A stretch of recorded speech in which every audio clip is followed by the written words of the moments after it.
Hi there, I'm Dr. Victoria Mattingly, and this is Better Humans at Work.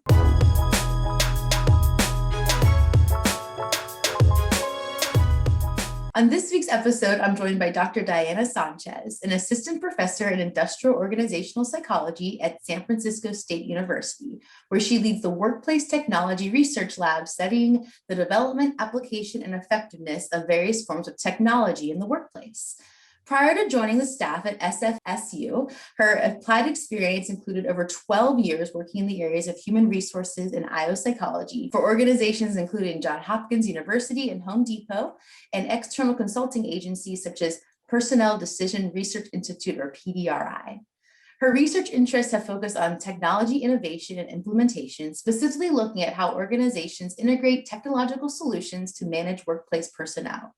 She's an accomplished scholar in areas including training and development, gamification, virtual work, and virtual teams. Without further ado, here's my conversation with Dr. Diana Sanchez. Hi, Diana, how are you today? Hello, Victoria. Thank you so much for the invitation. I'm really happy to be here. Thanks for sharing your wisdom and research and expertise with the world.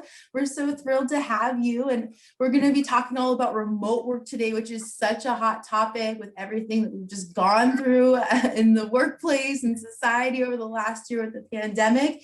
And you're actually living a really unique remote work situation now. Would you mind sharing where are you tuning in from? Share your story. Absolutely. Well, I'm actually tuning in from Stuttgart, Germany. My husband is from Germany, and we were here when the pandemic hit. My plan had been to come here and help him settle in as he finished his master's program.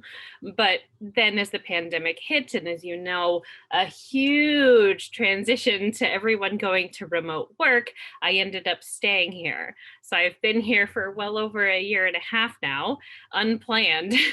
And so I've been dealing with some very extreme remote work cases of not only meeting with people, but also adjusting to time zones, not only with my colleagues, but also with my students that are tuning in from the Bay Area, but also from Canada and also from Hong Kong. So coordinating so many time zones is one of the minor but major things that people are now dealing with. And so this transition to remote work, I'm really excited we're going to talk about it, because not only does it overlap with my research area, but I'm living this reality right now. Yeah. Research and me search for sure. And I hear your little guy in the background. You're also a working mom living the remote work life. How has that been going for you? You know, it's a combination of the pros and cons. They're very obvious. As people have children, obviously it's wonderful to be able to see them and spend time with them at home, as opposed to spending a large amount of time commuting or being the parent taxi, taking them from one activity to the other. But the pros and cons of that, especially for those who might live in more confined workspaces, our apartment in this bustling city, because it was very last minute, is not made to accommodate a full family, was intended for my husband, for him finishing his program alone.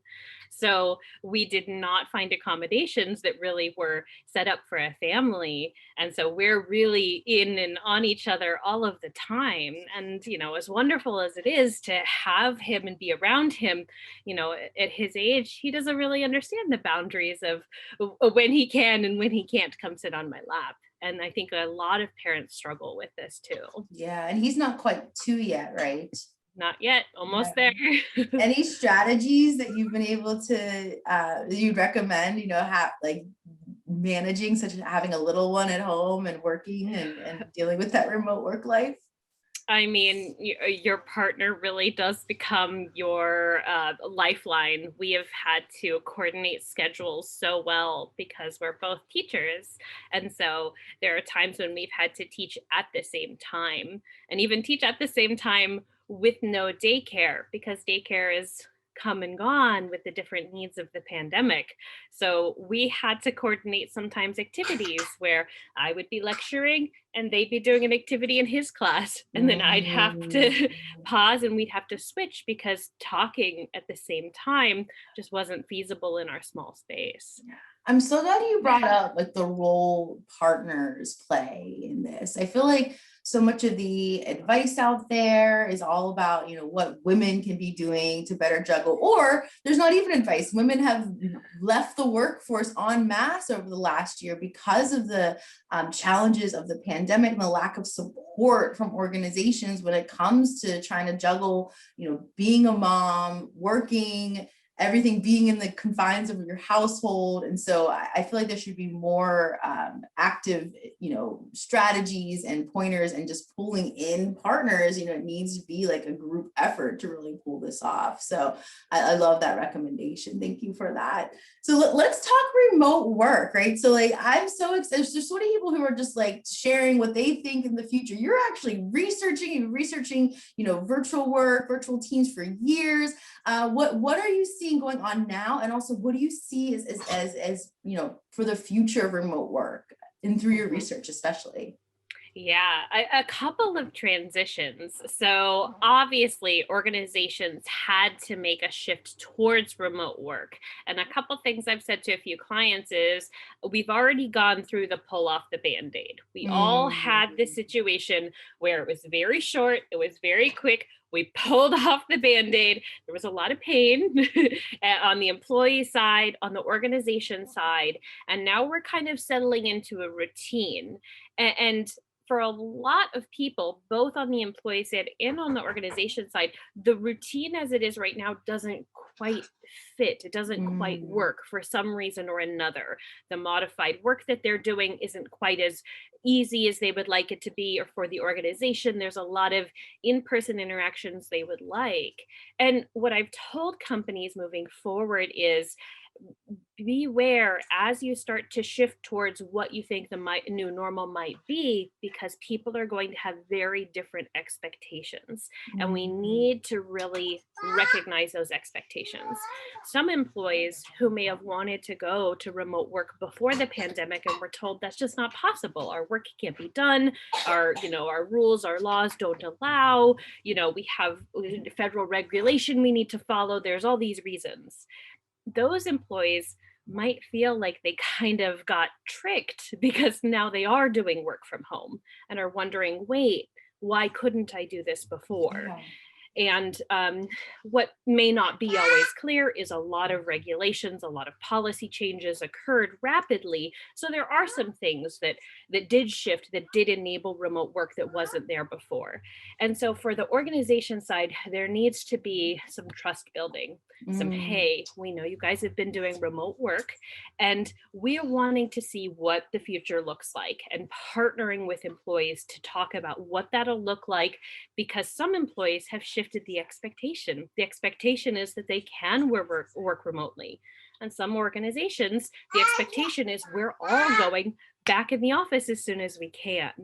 And those pictures need to align. We need to come up with our Venn diagram. Where is the overlap and where can we make accommodations? And I think that's going to be a rough road, a lot of change management happening for companies. When you mentioned, really understanding, like involving the employee and getting that employee voice in there, what are some ways that organizations can start having those conversations and really, work in partnership with their workforce to align those expectations? Yeah, that's going to be critical. And what I hear several companies coming to me and saying is, well, we're trying to plan for the return to work. And what I keep telling them is, well, you don't need to plan for it. You can actually start it now. And they're like, well, we're not going back to work yet. No, we have these restrictions. It's like, well, no, the whole point is open the conversation and say, hey, we're just trying to get an understanding of the employee voice. So you could send out a survey, or you could start doing online workshops. You could start with them being voluntary. And really what you're doing is going to ask employees what's working and what's not working. Yeah. And how do you see this fitting into our culture as we start to shift away from the restrictions? So as opposed to calling it return to work, because I think a lot of people feel like they've been working and working really hard. Yes.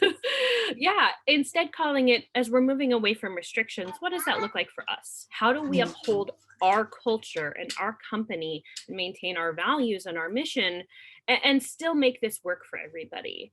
And I think what's going to be hard is that is going to look very different for every single organization. And that might be hard. Some organizations might not be used to that. They might want the cookie cutter approach of what is the 1, 2, 3 step of how to make this work post COVID. There's definitely not a 1, 2, 3 that's going to work for everybody. Yeah, and I've seen research that shows that it's actually a hybrid model and some sort of combined of, in the office so many days and then at home so many days. So I've seen that research, and I've also seen, the right answer, the right way forward is giving, employees the flexibility and the autonomy to work when and where they want to work. And so what have you been seeing like in the research that kind of will help provide some guidance for organizations moving forward? You're 100% right when you say that the hybrid model is the way to go.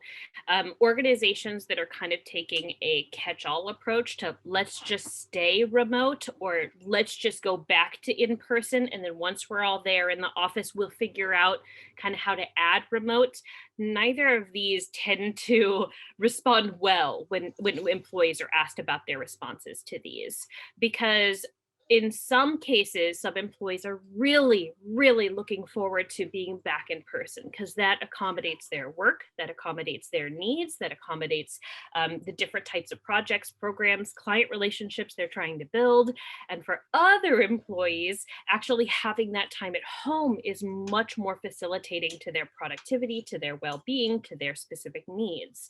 And so any choice one way or the other, those employees that feel like they're kind of have a need more so in one direction will feel like something is being lost or taken away. And so it's a Yeah. balance. It's about opening up the ability to return to work for those who are going to need that or want that.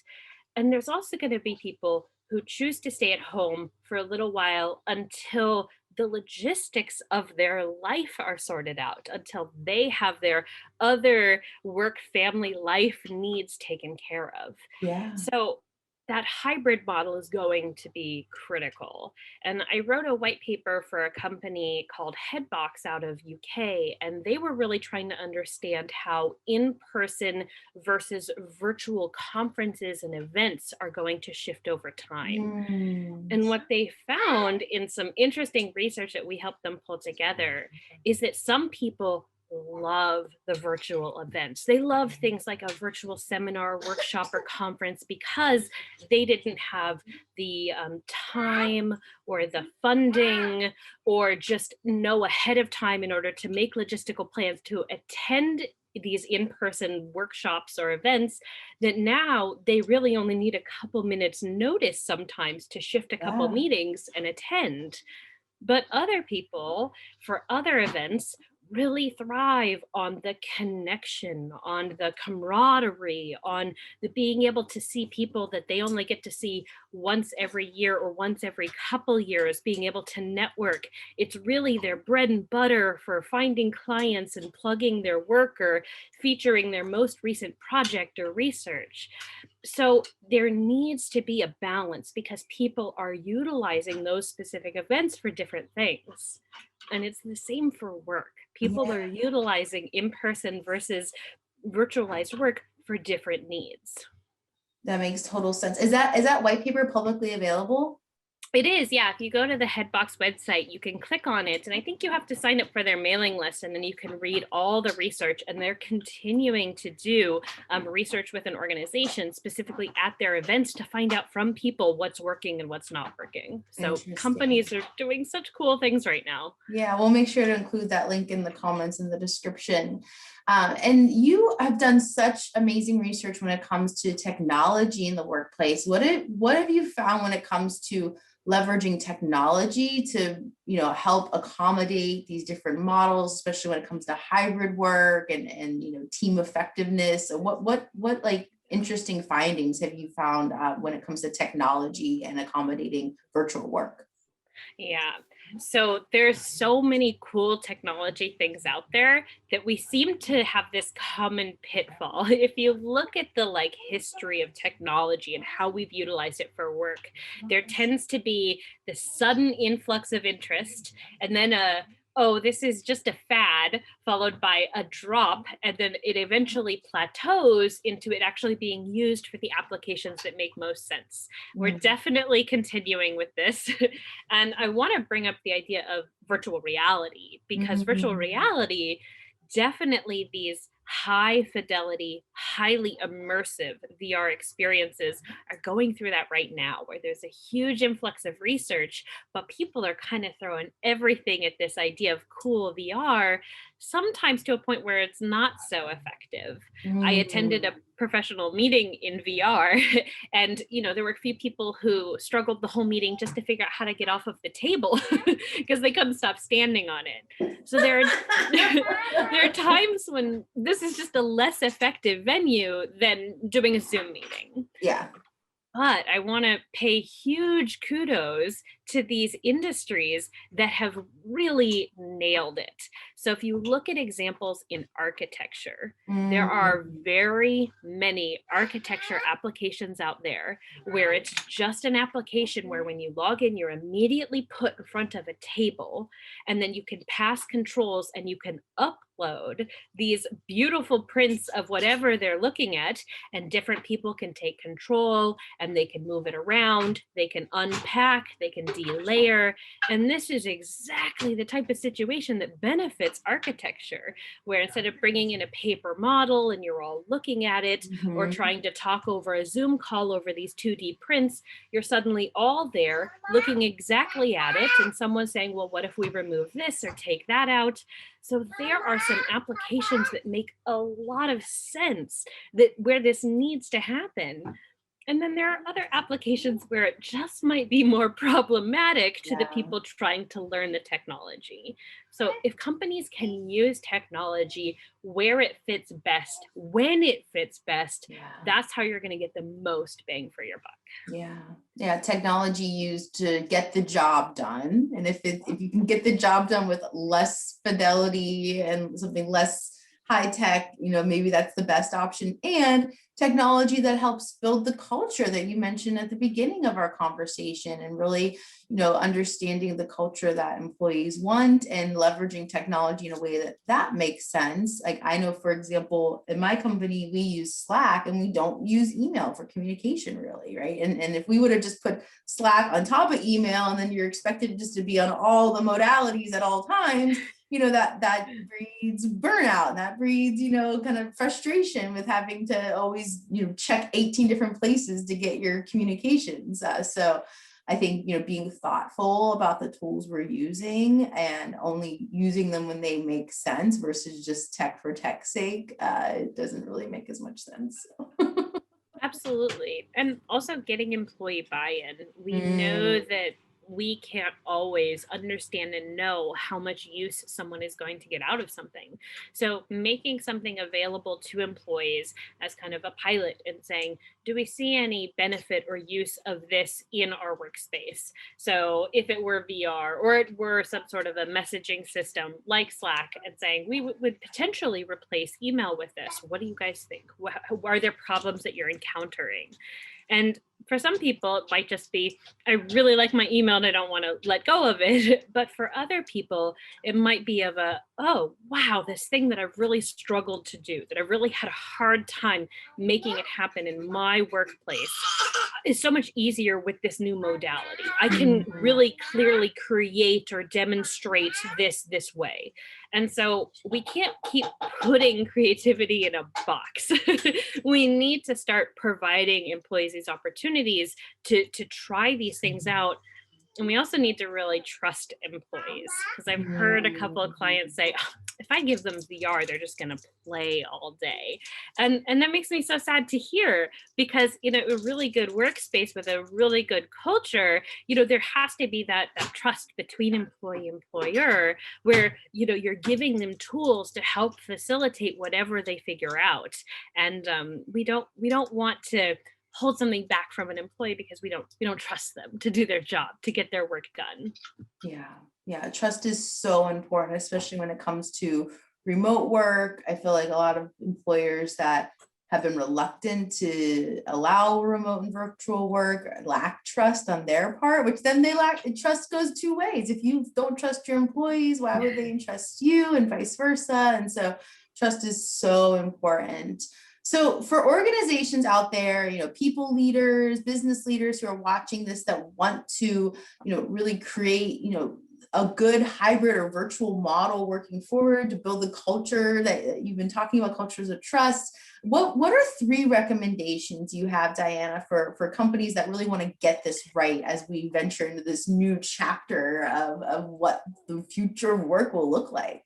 So I've got 3 for you. And the first one is, it's okay to build standards. I've heard a couple of companies say things like, oh, but I try to put in these rules and people are just going to break them. It's okay to have standards.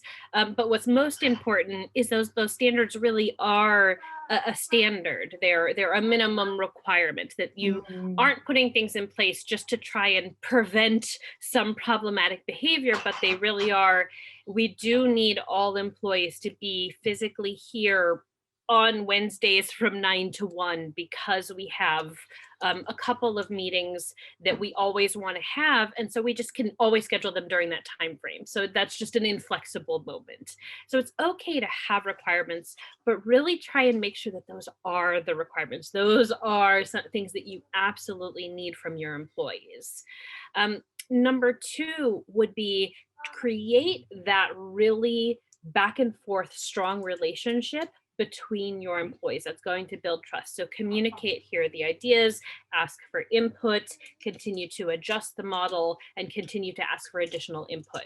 And if things aren't working, communicate what's working, communicate what's not working and why it's not working, ask for additional input. So allow it to be a joint relationship between employees and management, so that this is something that continue to grow, because it will change and it'll make your company more dynamic as you're able to work with what's shifting and changing. And who better knows what's shifting and changing than your employees? And third, I would say evaluate. Keep it open-ended. Is this really working for us? Let's look at our numbers. Let's look at our numbers now and before, and where do we want to go? And see, really be honest with yourself if something is really helping you be productive and functional and feed your culture. So those are, I think, the 3 keys of making sure that your system, no matter what it looks like, is going to fit best for both the organization, but also for the employees. I love that. So just to summarize, the first is have standards, but have them be like the minimum, right? Don't go overboard, and stay true to those. Don't be switching them up all the time, but what's the bare minimum? We're in the office once a quarter, or no meetings Fridays, start scheduling meetings on Fridays if you ever no meetings Fridays. And I love that. So standards, consistent standards, minimum standards. Second is have that 2-way conversation to get that feedback, iterate as you go, build that trust by having that communication. And then third was evaluate. I feel like that piece is often missing. And you were talking about pilots earlier, and I do a lot of work in the learning and development space and the diversity, equity, inclusion space. And so we always pilot new things, but I feel like there's never proper evaluation of that pilot. We're never actually going back to like, okay, what did we learn? Like, let's treat it like a proper pilot where we're addressing, the shortcomings, we're building upon the strengths. Evaluation is so important. And I think us as IO psychologists understand that. And that's a value that we bring to organizations, are really having that evaluative component. So standards, communication, and evaluation. Diana, this has been so helpful and insightful. I'm so inspired by you, not only doing research in this space, but living this life, hearing your little guy in the background. I feel like a lot of people are getting the message that it's not possible to hold all these balls in the air. And I think having accommodations and insight and taking a strategic approach to remote and hybrid work, you're demonstrating that it is possible. And thank you for the research you do and just sharing your insights with our audience today. Yeah, thank you. This has been a lot of fun, and I really appreciate talking about something I love so much. Well, thank you for helping us all be better humans at work.